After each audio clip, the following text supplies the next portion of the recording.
I consider that a man's brain originally is like an empty attic. You have to stock it with such furniture as you choose, and only a fool takes in the lumber of any sort. And when you think about it, a memory palace is great, certainly captures a lot of people's attention, but the one thing that people don't think about when it comes to what they can memorize, when they figure out exactly how much they can, is the logic behind it. You know, a lot of people, not everyone, I grant you, but a lot of people will come to the state of a mnemonic, just smash some images together, make them weird and wonderful, like Peter of Ravenna encourages us to do, and then hope that it's stored because you know the journey or the route around your palace well enough. That's not true. Think about how you tell a story of any kind. Are you messing around by there?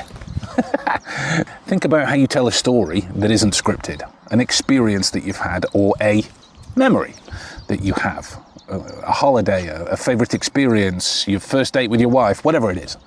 There are these little moments that jump out to you. You don't tell it in cause and effect. Like I pulled up here at this time, and then we greeted, and then we went to, and then we went to, and then we went to, and we spoke about. There are these little moments that jump out because that is the standout option of it. We then give it life through communicating it or revivifying the details in some description, and we are asked questions about it, or we ask questions ourselves when we're telling the story, and it fleshes out the memory. It makes it real, it makes it more of an accurate depiction within reason. We are here to talk about the fallibility of memory and the recoding each time we tell stories. That's a whole separate idea. But I want you to start thinking about how you attach logic to your memories.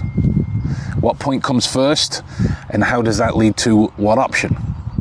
Because if you're creating a story, in the retelling of it, these little bits will jump out.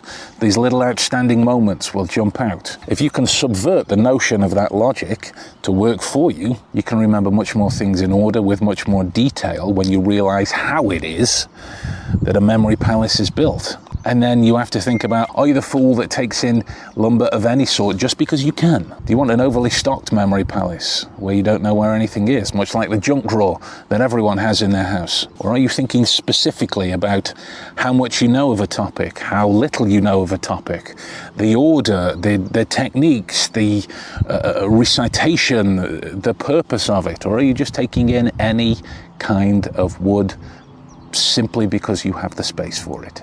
That is the fastest way to get a clogged up memory palace. You need one with order, much like your house.